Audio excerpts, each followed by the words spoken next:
Kasus penganiayaan yang diduga dilakukan Mario Dandi Satrio, 20 tahun, terhadap David, 17 tahun, membuka tabir kemewahan gaya hidup keluarga pegawai Direktorat Jenderal Ditjen Pajak.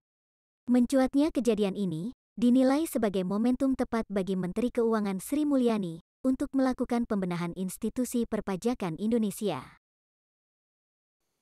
Saya sudah menginstruksikan kepada Inspektorat Jenderal untuk melakukan pemeriksaan harta kekayaan dan dalam hal ini kewajaran dari harta dari saudara RAT.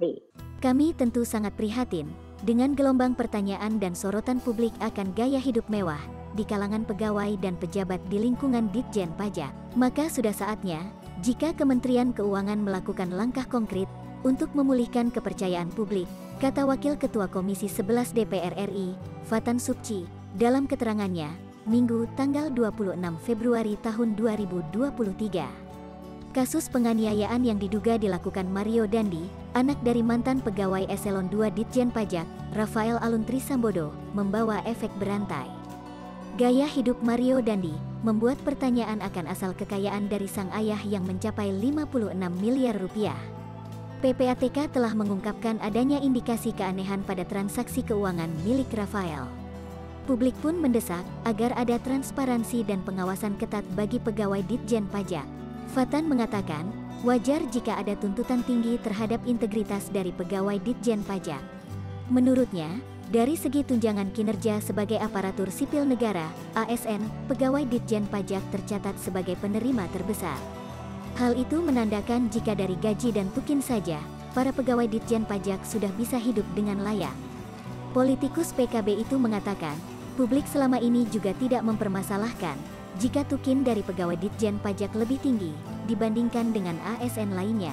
Mereka memahami, jika tukin tinggi tersebut untuk menjaga agar pegawai Ditjen Pajak tidak tergoda main mata dengan wajib pajak, sehingga pendapatan negara tetap terjaga. Harus diakui tukin tinggi tersebut salah satunya untuk menjaga integritas dari pegawai di lingkungan Ditjen Pajak. Dan kita fine-fine saja dengan hal itu. Tapi hal itu akan menjadi masalah jika tukin sudah tinggi tetapi mereka tetap main mata dengan wajib pajak untuk memperkaya diri sendiri, ujarnya. Fatan menegaskan, pajak merupakan pilar utama pendapatan negara. Ironinya, rasio pajak Indonesia masih tergolong rendah dibandingkan dengan negara-negara dengan tingkat ekonomi setara. Rasio pajak di Indonesia masih di kisaran 10–12% dari PDB. Angka ini masih di bawah rasio pajak negara-negara dengan tingkat pendapatan rendah yang ada di kisaran 14–15%. Tentu, akan sangat menyakitkan jika rasio pendapatan pajak yang relatif rendah ini ternyata dibuat main mata pegawai Ditjen Pajak dengan wajib pajak, katanya. Fatan mendesak agar Menteri Keuangan Sri Mulyani mengambil langkah konkret untuk mengaudit semua laporan harta kekayaan para pegawai di Ditjen Pajak. Jika ditemukan indikasi ketidakseimbangan antara pendapatan dan besaran kekayaan, maka harus ada sanksi tegas. Langkah konkret ini diperlukan agar gelombang keraguan publik terkait integritas dari para pegawai Ditjen Pajak ini terjawab.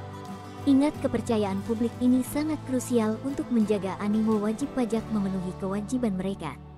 Jangan sampai kasus harta kekayaan jumbo milik pegawai Eselon II tersebut memicu spekulasi liar terkait integritas para pegawai pajak, ujar Fatan. Saya akan terus memonitor perkembangan dari penanganan kasus saudara RAT, dan saya ingin menyampaikan sekali lagi simpati, doa kami, dan permohonan maaf kami kepada keluarga